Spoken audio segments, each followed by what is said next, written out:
Swimming in blue water without the safety of a cage alongside the world's most feared predator, the great white shark. Versus swimming at night alongside a cannibalistic killer capable of dragging you down into the depths.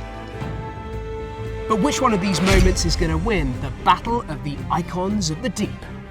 I'm Steve Backshall, and in this new series, we're going to be comparing some of the many moments in Deadly from over the years.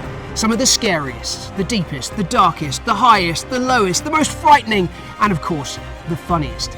But who's going to win this Deadly Showdown? Icons of the Deep.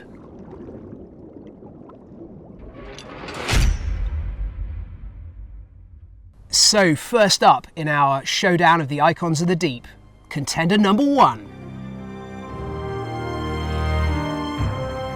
I think if you were to ask most people around the world what their number 1 most iconic deadly animal would be, it's the great white shark. And I guess they would think that that's because it is a man-eater. It's a malicious animal that will come out of nowhere and eat you in a second. But, you know, I've been diving with sharks since I was a kid, and I honestly have learned that they are just not like that. They do not target us as human beings. But how can I prove that? Well, to me, there's only one way, and that's to dive alongside the world's most feared predatory animal without the safety of a shark diving cage. So, with no time to lose, we get loaded up, as this boat will be our home for the next 5 days. Our destination is Guadalupe Island, better known as Shark Island. An isolated, extinct volcano, it's one of the best places in the world to see the great white shark. A lot of people might ask why I would even consider going outside of the cage with a great white shark. But for me, it's very simple. I spent a lot of my life trying to convince people that sharks are not the misunderstood man-eating monsters that a lot of people think they are. And this is kind of the best way of proving that. These animals have so much to fear from us, and we have next to nothing to fear from them. Across the world, sharks are being destroyed at an alarming rate.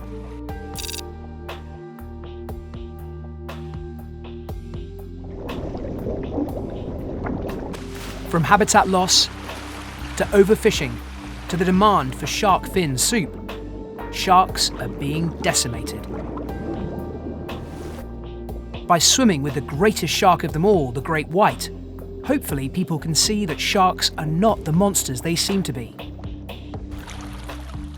But at the moment, we're playing a waiting game. So much of wildlife watching is just about patience and waiting.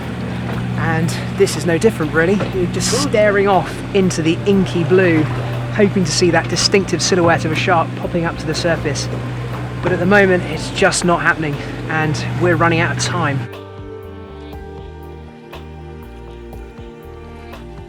So that we're ready when they do appear, we start kitting up.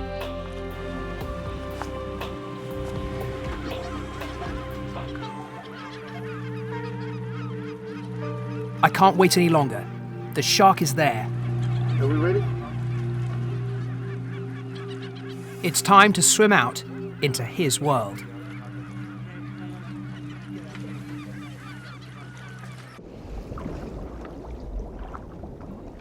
This shark is known to the team, so we're confident we can open the cage door.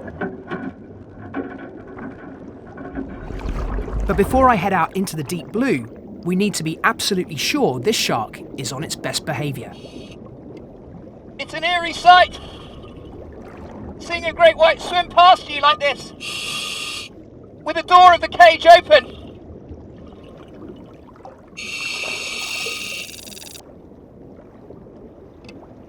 It's a male shark, but it's a mature male and of a good size. This is an animal that isn't going to have anything to prove. And the conditions are perfect. So, I think it's time to head out through the open cage door. Leaving the cage, I suddenly feel very small. But even then, they can appear out of nowhere. Watch behind you, Jose, watch behind you.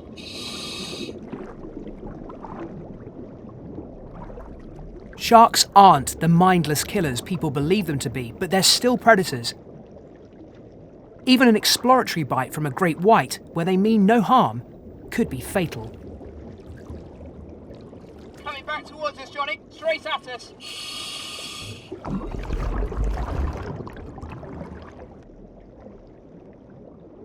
I have enough air left for one last swim with this incredible predator.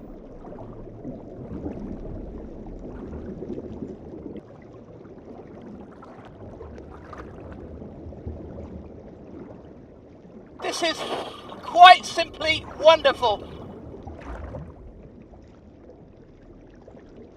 To swim alongside this ancient, stunning creature, it surely has to be the greatest deadly icon of the deep moment. Or does it? There is a second contender. I think that since I was a kid, I'd heard stories of giant squid, these creatures that lurk in the deepest, darkest parts of our ocean and tangle with sperm whales and even sometimes submarines, dragging them down to their doom. And it turns out that they really do exist. There are several species of giant squid, the colossal squid and the jumbo squid, which is also known as the red devil or Humboldt squid. It is an animal that will only come up into shallower waters at night.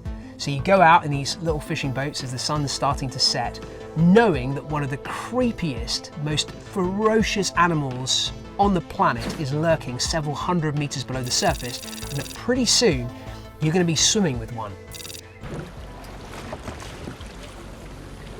For protection, safety diver Scott, cameraman Simon and I have to wear chainmail suits like medieval knights going scuba diving. Another danger is being dragged down into the deep ocean by several squid at once, so we'll be attached to the boat by steel safety cables. Look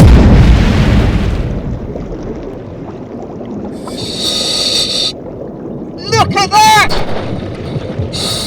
At first, he didn't seem that pleased to see us. Look at all the ink it's squirting into the water! That's the method the squid uses to get away from its predators, because no predator is going to know where it is behind that smoke screen. Look at it now, covering the camera. Okay, I'm going to very gently just try and take control of the head. Oh, I've got it! Got my first Humboldt squid underwater! Now you can see why they call them the Red Devil or the Red Demon. Each encounter with a Humboldt squid has to be quick. You only have a hold of it for a few seconds and then you need to let it go back down into the depths. And seeing this giant, pulsating, colourful, disco light show of a creature disappearing into the dark is one of the most surreal, exciting and jaw-dropping experiences I've ever had. So who wins this deadly showdown for the icon of the deep? I think it's the squid. I mean, it's a tough call. The two of them together have to be two of the greatest underwater encounters I've ever had. But for the pure fear factor of being in the dark, just not knowing what's going to happen, I reckon Humboldt squid gets it. That is amazing! But what do you think? I mean, obviously there is only one answer, because it's my show. But there are lots more Deadly Showdowns on BBC Earth Kids. So get involved, subscribe to the channel, find out as much as you can. There's plenty more deadly content on there, and I'll see you again for more Deadly Showdowns.